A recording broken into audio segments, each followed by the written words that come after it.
একদিকে বলিউডের most eligible bachelor Salman খানকে বিয়ে করার জন্য ভক্তদের প্রশ্নের মুখে আমিষা পাটেল। ঘটনা কি সেটা জানাচ্ছি। সেই সাথে শাহিদ কাপুরের মুভি দেবা কি হতে যাচ্ছে ডিজাস্টার, অ্যাডভান্স বুকিং দেখে কি বলছে ট্রেড অ্যানালিস্টরা। আরো থাকছে এস রাজামৌলি অ্যান্ড মহেশ বাবুর নেক্সট প্রজেক্টে নায়িকা হিসেবে প্রিয়াঙ্কা কত পারিশ্রমিক দাবি করলো। সামনে আসলো অবাক করা ইনফরমেশন। সো দেরি না করে চলে যাচ্ছি গসিপসে। প্রথমে আসি সালমান খান অ্যান্ড আমিষা পাটেলের কাছে। এখন বলিউডের এই দুই তারকাই তো মোস্ট এলিজিবল ব্যাচেলর। দুজনের কেউই বিয়ে নিয়ে ভক্তদের কোনো খবর দিচ্ছে না, বাট এবার ফ্যান্সরা মনে হয় তাদের দুইজনকে একসাথে বিয়ের পিড়িতে দেখতে চায়। শুধু তাই নয়, এই দুই স্টারের ফুটফুটে বাচ্চাও কামনা করছে তারা। ঘটনা যেটা হয়েছে রিসেন্টলি, আমিষা পাটেল একটা পডকাস্টে গিয়ে জানায় তার সোশ্যাল মিডিয়াতে ফ্যান্সরা প্রতিনিয়ত তাকে কোশ্চেন করতে থাকে কেন সালমান খান এবং সে বিয়ে করছে না। তারা দুজনই যেহেতু দেখতে বেশ গুড লুকিং, তাদের বাচ্চারাও গুড লুকিং হবে, সো তাদের একসাথে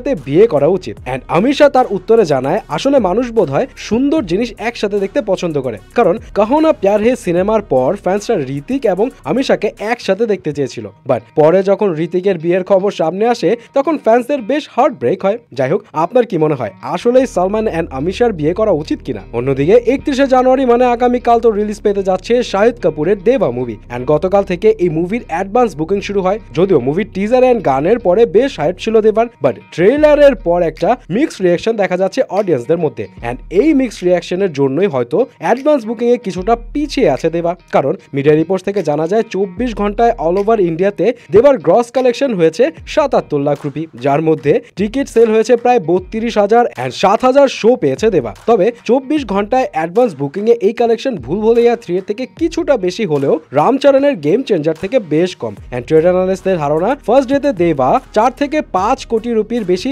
আয় করবে না, কারণ বলিউডে থিয়েট্রিক্যাল ট্রেন্ডস আগের থেকে অনেকটা চেঞ্জ হয়েছে। অনেক সময় ভালো রেটিং পেয়েও অডিয়েন্স হলে আসছে না, সো এই সব দিক চিন্তা করলে হয়তো একটু রিস্কে আছে শাহিদ কাপুরের দেবা। বাট 84 কোটি রুপির বাজেটের ফিল্মের জন্য এতটাও রিস্ক হবে না আশা করা যায়। এন্ড ফাইনালি আসি প্রিয়াঙ্কা চোপড়ার কাছে। এস রাজামৌলি আর মহেশ বাবুর নেক্সট প্রজেক্ট জঙ্গল অ্যাডভেঞ্চারের নায়িকা হিসেবে তো প্রিয়াঙ্কার নাম শোনা যাচ্ছিল, তবে সেটা শিওর কোনো তথ্য পাওয়া যাচ্ছিল না। এবার বলিউড হাঙ্গামার একটা রিপোর্ট থেকে জানা যায় যে পারিশ্রমিকের দর কষাকষির জন্যই নাকি কোনো শিওর ইনফরমেশন দিতে পারছিল না মেকার্সরা। এন্ড ওই রিপোর্টের তথ্য মতে দুই টিমের নেগোসিয়েশনের পর প্রিয়াঙ্কা নাকি 30 কোটি রুপি চার্জ করেছে এই মুভির জন্য, যেটা ইন্ডিয়ান সিনেমাতে নায়িকাদের জন্য একটা রেকর্ড ব্রেকিং রেমুনারেশন হতে পারে। যাই হোক, এটা সত্য হলেও হতে পারে, কারণ প্রিয়াঙ্কা বেশ কয়েকবারই এই নায়করা বেশি পারিশ্রমিক পাচ্ছে এটা নিয়ে আপত্তি দেখিয়েছিল।